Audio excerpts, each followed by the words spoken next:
Hi all, welcome and welcome back to my channel. Not too long ago, I posted a video after the LAPD announced they were launching a criminal investigation into the death of actor Matthew Perry, one of the beloved actors on the popular show Friends.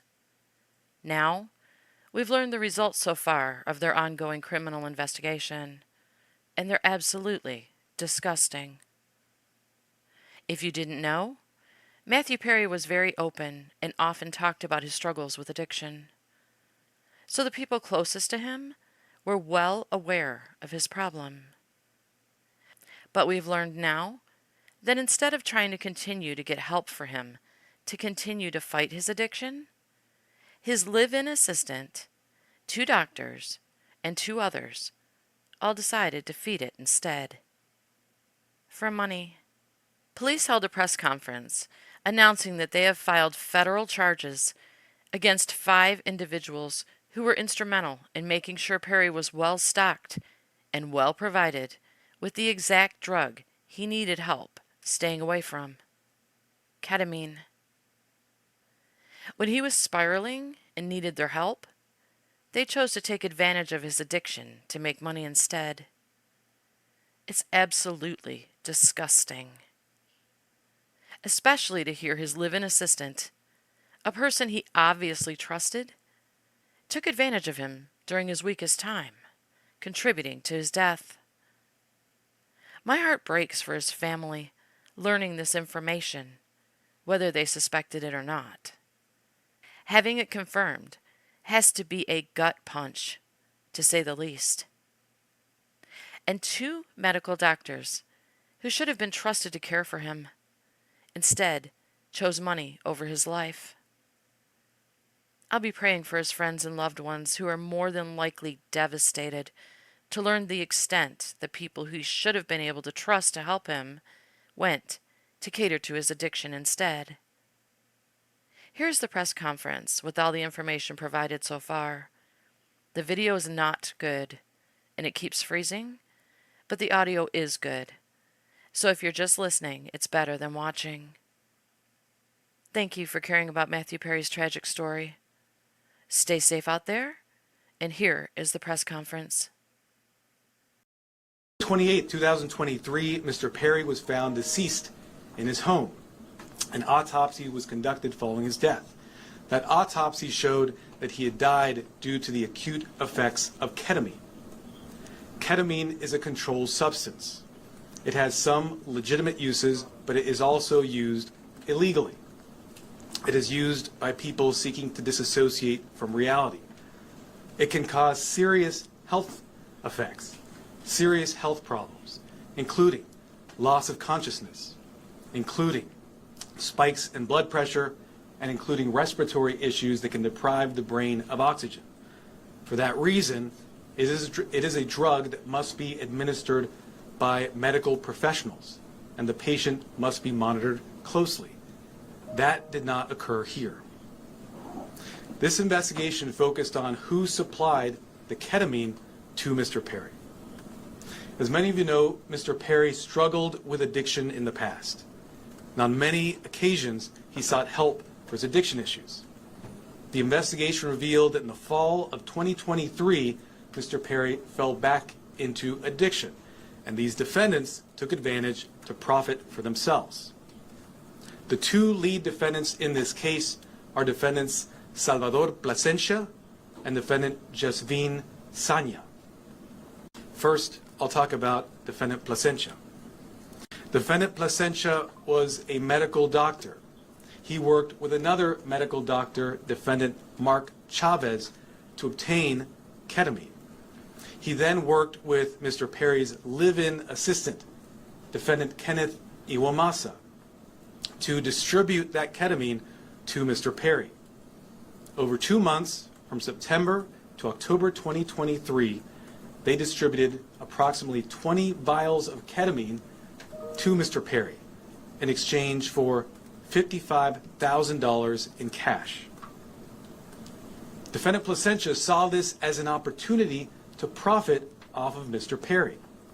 He wrote in a text message in September 2023, quote, "I wonder how much this moron will pay." He also stated in text messages that he wanted to be Mr. Perry's sole source of supply. He wrote in a text message that he wanted to be Mr. Perry's, quote, go-to for drugs. As a doctor, defendant Placentia knew full well the danger of what he was doing. In fact, on one occasion, he injected Mr. Perry with ketamine, and he saw Mr. Perry freeze up and his blood pressure spike. Despite that, he left additional vials of ketamine for defendant Iwamasa to administer to Mr. Perry.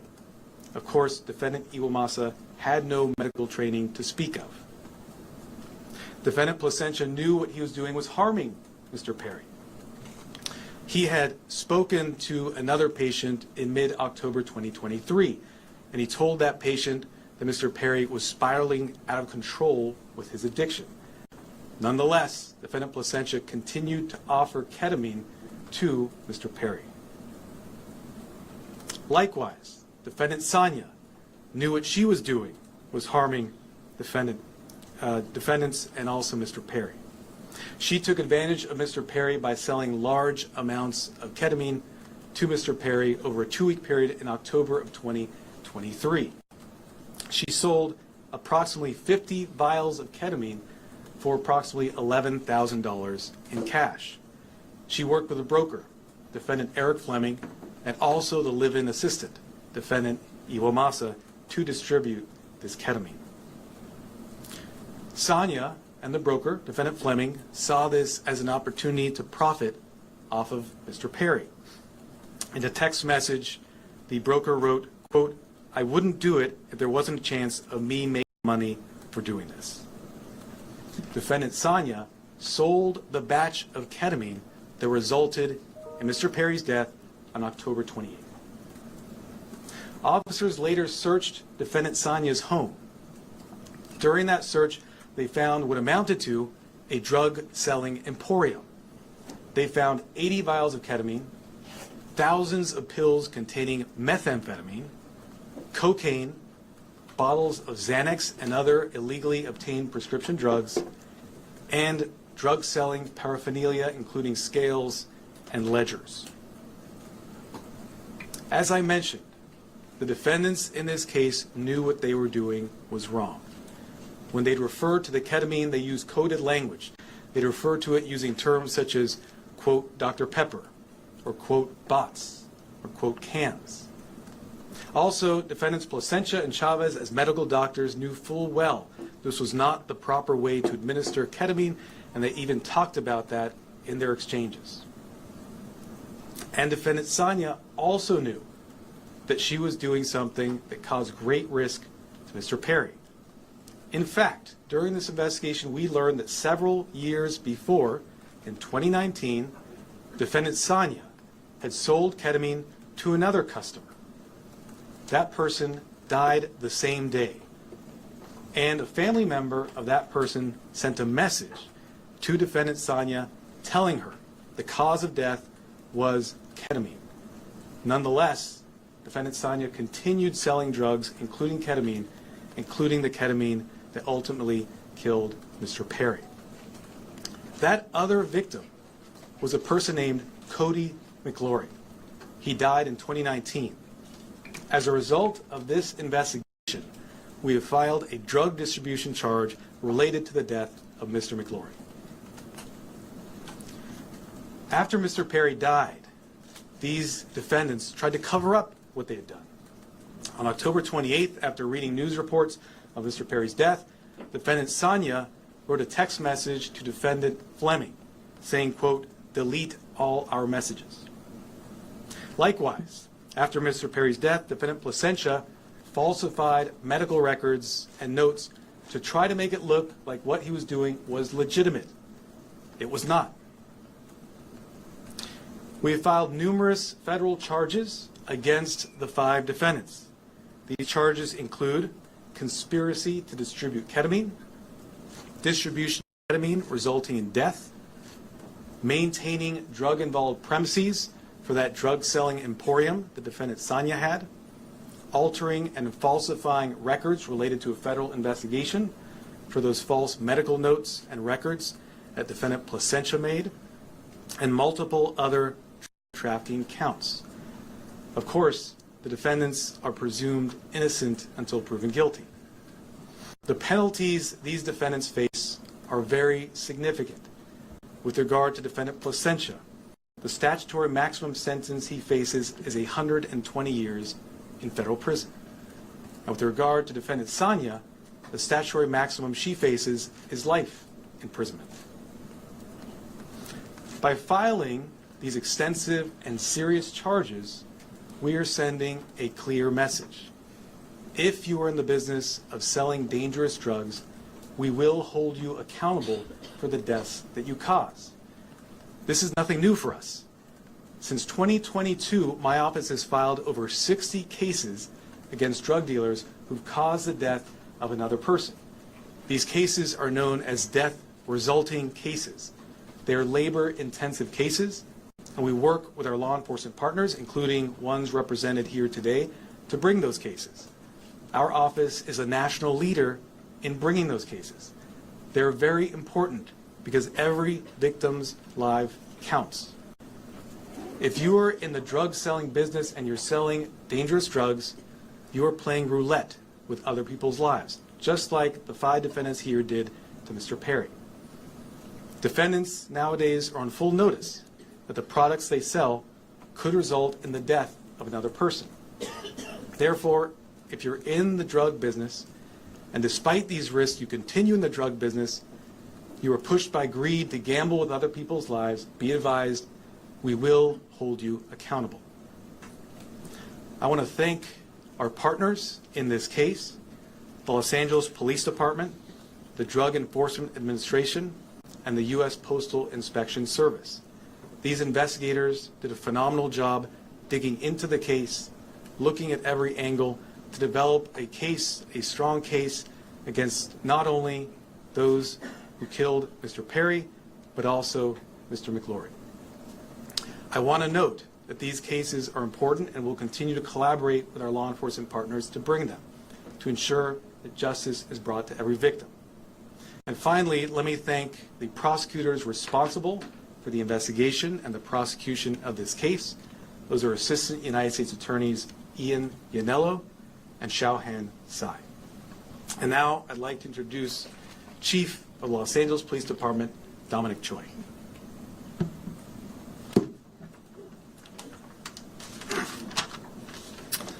All right, good morning and thank you, Martine.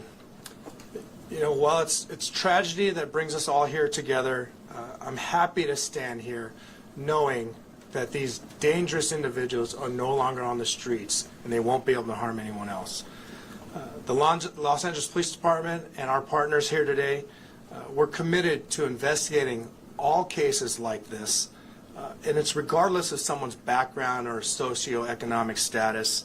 And just with all of our cases, this investigation was done impartially.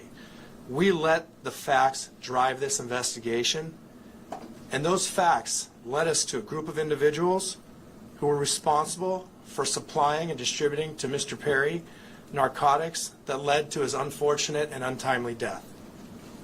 The group standing here today, it's a prime example how our partnerships and our collaboration can yield meaningful results.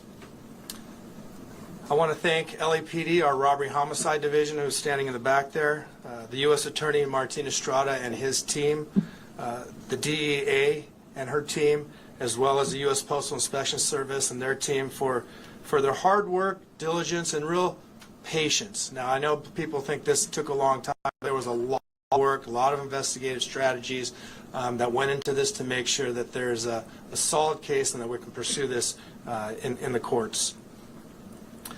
Our relationship with our federal partners, it helps us ensure that these criminals will have meaningful sentences and be an example for anyone that is willing to risk or jeopardize distributing and supplying unlawful or narcotics to anyone.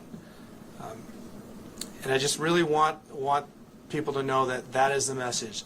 You cannot get away with this regardless of your background or socioeconomic status. breaking the law is breaking the law, and you are dangerous and you are jeopardizing lives.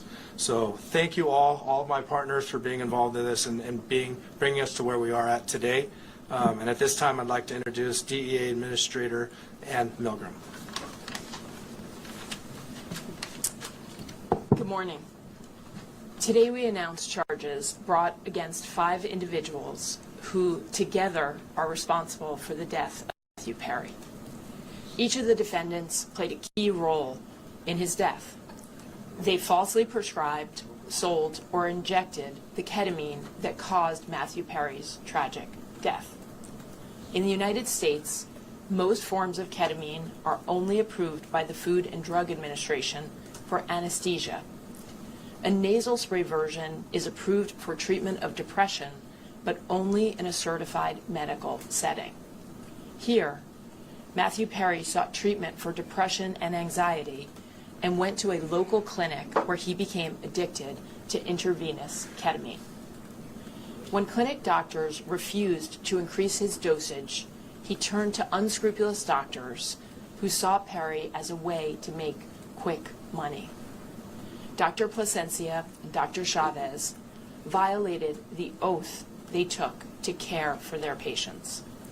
Instead of do no harm, they did harm so that they could make more money. Without performing any medical evaluation or monitoring, they supplied Matthew Perry with large amounts of ketamine in exchange for large sums of money, charging Perry $2,000 for a vial that cost Dr. Chavez approximately $12. As Matthew Perry's ketamine addiction grew, he wanted more, and he wanted it faster and cheaper. That is how he ended up buying from street dealers who sold the ketamine that ultimately led to his death. In doing so, he followed the arc that we have tragically seen with many others, whose substance use disorder begins in a doctor's office and ends in the street. Perry turned to his street dealer, Eric Fleming, who sourced his ketamine from a drug trafficker known as the Ketamine Queen, Jasveen Sangha. The ketamine supplied by Sangha would ultimately be the dose that took Matthew Perry's life. Sangha knew that the ketamine she supplied could be deadly, since in 2019 she had sold ketamine to Cody McLaury, who died at the age of 33. But despite this knowledge, she continued to sell ketamine and methamphetamine throughout Los Angeles. Matthew Perry's journey began with unscrupulous doctors who abused their position of trust because they saw him as a payday, and it ended with street dealers who sold him ketamine in unmarked vials. The desperation that led Perry to these individuals was not met with help, as it should have been from the doctors, but instead it was met with exploitation. Exploitation by those who should have guided him toward help. This betrayal of trust is at the heart of this tragedy. Since 2023, DEA has investigated nearly 500 drug poisoning and overdose cases just like Matthew Perry's. We run a national initiative known as OD Justice, where we work with our state and local law enforcement partners to conduct investigations after someone has passed away. And it is important to note that the national model we today have in every 50 state across the United States is based on the work that started here in Los Angeles. We began this work with our partners in the Los Angeles Police Department and with other local police departments and sheriff's offices in California, in the Los Angeles area, and with the U.S. Attorney's Office. And today it stands as our national model for this critical work. Together, as part of OD Justice, we work to bring justice for the lives that have been lost and to stop others from dying. Regardless of the size or scope of a drug distribution network, the DEA will work nonstop to uncover and disrupt this illegal activity, and in this case, the deadly activity. I want to close by noting that Matthew Perry's death is not just a tragic overdose. After his 2020 book openly discussed his struggles with substance use disorder, Matthew Perry told podcast host Tom Power that he would prefer to be remembered for helping people rather than for his work on Friends as Chandler Bing. And so perhaps what has happened and the tragic details that we are discussing today can help others and save lives. I want to thank the Los Angeles Police Department, the United States Postal Inspection Service, and the United States Attorney's Office in the Central District of California for their tremendous partnership and their outstanding dedication to this case. I also have the privilege of serving every single day with the men and women of the DEA, and today I want to particularly recognize the outstanding work of our Los Angeles Field Division, as well as our diversion investigators who tirelessly worked on this case to bring justice to the victims and the families. Thank you. It's now my privilege to introduce Postal Inspector Shields.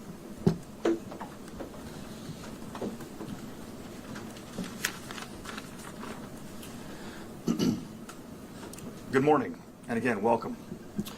I'd like to thank U.S. Attorney Martin Estrada for his tireless dedication to protecting the residents of the Central District of California and his partnership with the Postal Inspection Service. As the nation's oldest law enforcement agency, the Postal Inspection Service has had a long, proud, and successful history of combating criminals who misuse our nation's postal system and cause harm to our employees and customers. This is our mission. In this case, our agency, in partnership with the Los Angeles Police Department, the Los Angeles Drug Enforcement Administration, and the U.S. Attorney's Office, worked to seize, search, and analyze evidence that has culminated in arrests and a dismantling of the group that is responsible for providing the ketamine and the reported contributed to the death of Matthew Perry. In this case, these individuals knowingly and willfully distributed ketamine to Mr. Perry as he struggled to overcome addiction, which ultimately led to Mr. Perry's tragic demise. Unfortunately, every day in this country, families are grieving for their loved ones lost to drug overdoses.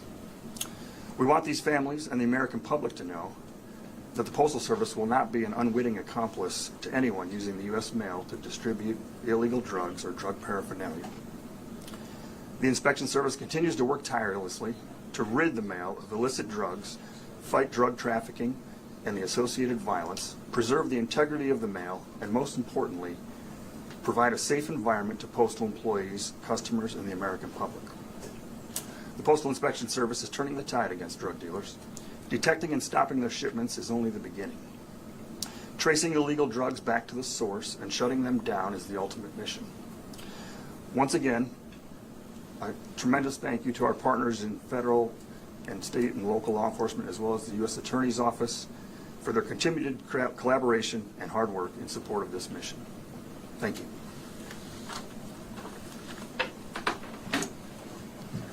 I'll now do brief remarks in Spanish, and then we'll do questions and answers.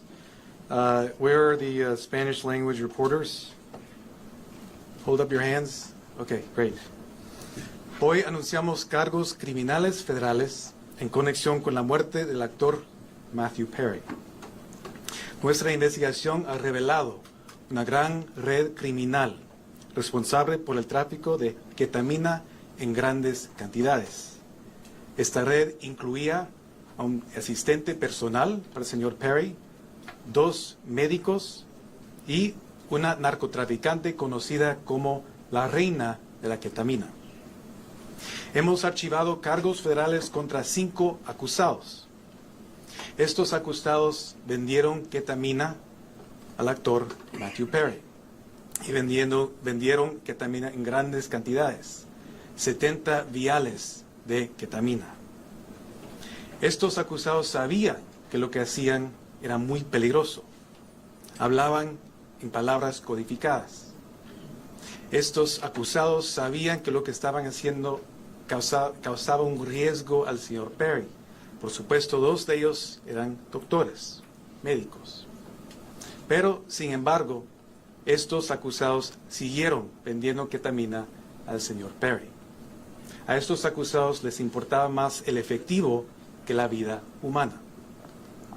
Desde 2022, mi oficina ha archivado más que 60 casos contra narcotraficantes responsables por la muerte de otra persona. Estos casos son muy importantes porque la vida de cada víctima es importante.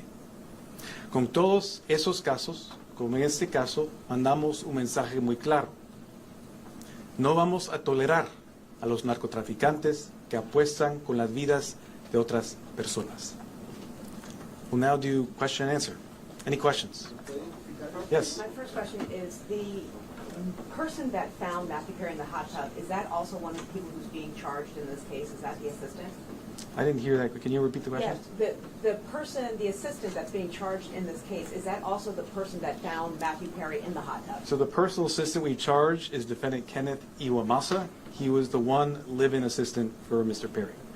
Is he the one that Yes. found him in the hot tub? Yes. The doctor, when the patient tragically died in 2019, did law enforcement look into that death when they found out the patient died? I can't comment on that. What I can say is that through this investigation, we were able to connect defendant Sanya to that death in 2019 and file a charge related to that to vindicate the victim, Cody McClory. Are there any details about this? Yes. Can you talk a little bit about, and maybe this is for DA Administrator Milgram, but can you talk a little bit about the line between legitimate ketamine therapy treatment and was, Matthew Perry ever receiving legitimate ketamine therapy treatment? And then when did that cross over? Were the defendants involved in that clinic where he was receiving legitimate treatment, if that's the case? So let me say this. Yes. In this case, we are not talking about legitimate ketamine treatment. We're talking about two doctors who abused the trust they had, abused their licenses to put another person's life at risk. 5 defendants who, as I mentioned, knew what they were doing was wrong. In fact, one of them had sold ketamine that resulted in the death of another person in 2019. Nothing about what we see today was legitimate, and that's why we filed criminal charges. Was he ever? Yes. Is this the beginning of an enforcement effort specifically against ketamine? I know you mentioned past cases, the 60 cases, and DEA mentioned it as well. Is there going to be a focus specifically around ketamine? I think what you've seen is that this is not the beginning, but a continuation of an enforcement effort against synthetic drugs of all kinds. Synthetic drugs, ketamine, but also methamphetamine, fentanyl, are killing people each and every day. We in law enforcement and with the U.S. Attorney's Office are on a campaign to address this and send a message that if you sell drugs, it results in the death of another person, the consequences will be severe. Any details about a search warrant? ¿Nos puede decir de los doctores que fueron detenidos? Hay 2 doctores que son los acusados en este caso, el doctor Plasencia y el doctor Chávez. Los 2 están acusados en este caso. El doctor Plasencia fue arrestado hoy en la mañana. El doctor Chávez ya ha sido preso y también ya ha declarado su culpabilidad. Any details about the search warrant as to when it was executed, besides the drugs, any other items that may have been seized or recovered? So with regard to defendant Sanya, that search warrant was executed earlier this year. During that search, as I mentioned, we found not just 80 vials of ketamine, thousands of pills containing methamphetamine, cocaine, bottles of Xanax and other illegally prescribed drugs, and drug-selling paraphernalia. As I mentioned, it was a drug-selling emporium. You have your hand up in the middle. Yes, Nikki Smith with Entertainment Tonight. Are there any other celebrities involved in this investigation, and if so, who? I've mentioned the defendants in this case. We have 5 defendants. The lead defendants are defendants Jasvin Sanya, Salvador Plasencia. We also have defendants Mark Chavez, another medical doctor. We have defendant Kenneth Iwamasa and defendant Eric Fleming. We look at the evidence, we see where that goes. We don't charge people based on whether they're celebrities or not celebrities. We charge them based on the evidence. I think what my colleague here was getting at before is in the autopsy report that was made public about his death, there were 2 physicians who were listed as being involved in Mr. Perry's treatment prior to his death. One of them was involved in what appeared to be legitimate therapeutic use of ketamine. Is there any indication that the people who were doing the off-label recreational use were connected with the legitimate therapy he was getting at any point? And So then what I'll second- tell you is, Yeah. before we get to your second, what I'll tell you is that in our cases, we go where the evidence leads us. We also respect patient privacy. What I will say is an autopsy was conducted. That autopsy showed Mr. Perry died as a result of the acute effects of ketamine. I won't go into further detail about Mr. Perry's personal history. Okay. Yes. And then were any of the five charged on your radar prior to Perry's overdose? I can't comment on that. What I will say is the investigation is ongoing, but what we're announcing today are serious federal charges against these five defendants, supported by an extensive investigation. Sir, can you clarify the relationship? This woman has been patiently had her hand up. Yes. Yes, Chavez was detained. When was he detained, and was it related to this case as well? Defendant Chavez is a defendant in this case. Right. We filed this morning a plea agreement for defendant Chavez. So he's already not entered, but we have a filed plea agreement for him. Two other defendants, defendant Iwamasa, have also signed plea agreements. That plea agreement has been entered. And defendant Fleming has signed a plea agreement. That plea agreement has been entered. As I mentioned, the two lead defendants in this case are defendants Placencia and defendant Sanya, who were arrested this morning. Yes, sir. No. There's the patient man behind you. Yes, sir. Fiscal, ¿nos puede identificar a los 5 detenidos y nos puede relacionar cómo comenzó la investigación con la reina de la ketamina en el 2019? Sí, hay 5 acusados y ya nombré los acusados. Hoy en la mañana 2 fueron arrestados. Fue la acusada Sanya y el acusado Placencia, que fue un doctor médico. Sir, can Yes. Yeah, there were reports this morning that the investigation could have uncovered other Hollywood celebrities who may have been buying from this same network. Is that accurate? Can you give us any sense of the customers that they were dealing with? So I can't comment on reports that are out there, their accuracy or inaccuracy. What I can tell you are the facts that we developed through our investigation. Those facts are what I've related to you this morning. Yes. You mentioned the queen of ketamine out of North Hollywood. What does that actually mean? How big was the network of people to whom she was selling narcotics and specifically ketamine? What I can say about defendant Sanya, known as the ketamine queen, was that she was a major source of supply for ketamine to others as well as Mr. Perry. I think the fact that we searched her house and found a drug selling emporium, including 80 vials of ketamine, would strongly suggest she was selling to many other individuals. Can you give a number? Dozens, tens? I cannot, unfortunately, a number, no. Any evidence as far as this has gone? Let me, the gentleman there in the back. Extra TV, what has been Matthew's parents or family's reaction to the news coming out today? So I won't comment on specific statements made by victims' families. We value confidentiality. What I will say is that the work of our office is victim-driven. We work with victims, including their families, each and every day, not just on this case, but on all our cases, including the over 60 death-resulting cases I mentioned earlier. We have been in communication, and I will leave it at that. Yes? Hello, sir. Were all the defendants American citizens, and where were they sourcing their drugs? What I can say is that all the defendants, actually I can't comment on citizenship at this time. I can't comment on the sourcing either. I've given you the facts in terms of the drug selling. Yes, sir. With regard to the death of Mr. McClure and the other victim, you see that his death was also a ketamine overdose. Did that investigation into his death link the investigation with Perry, or was it only after the death of Perry that you realized the link with Mr. McClure's death? Sure. It was through the investigation in this case, as the investigators did a thorough job, followed every lead, pulled every string to see what had occurred. They learned about the extent of defendant Sanya's criminal conduct and learned about the sale in 2019. And because of that investigation, we have filed a charge related to the death of victim McClure.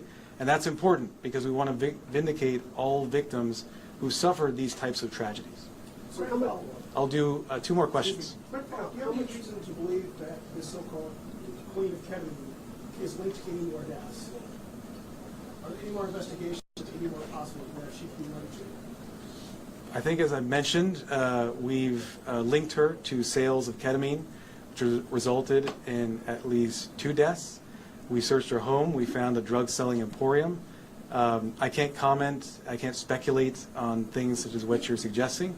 I will say, in this case, she is facing very significant federal charges, including a charge that carries a 10-year mandatory minimum sentence. Yes, sir. Were these 5 continuing to sell ketamine or other drugs after Perry's death?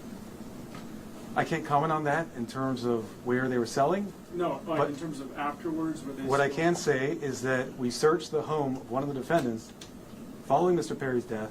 She had 80 vials of ketamine, thousands of pills of methamphetamine, cocaine, bottles of Xanax. Thank you very much. Appreciate it. Can you just clarify the relation, really? Did the doctors work with the street dealers specifically, or was that a separate sale of ketamine, or were they connected to So the- it's the last question because you've been so patient. We charge a conspiracy here. The conspiracy is against all 5 defendants for selling ketamine to Mr. Perry. Thank you so much. All right, thank you, ladies and gentlemen. The press release is out. It's online. We've emailed it. It's on social media. So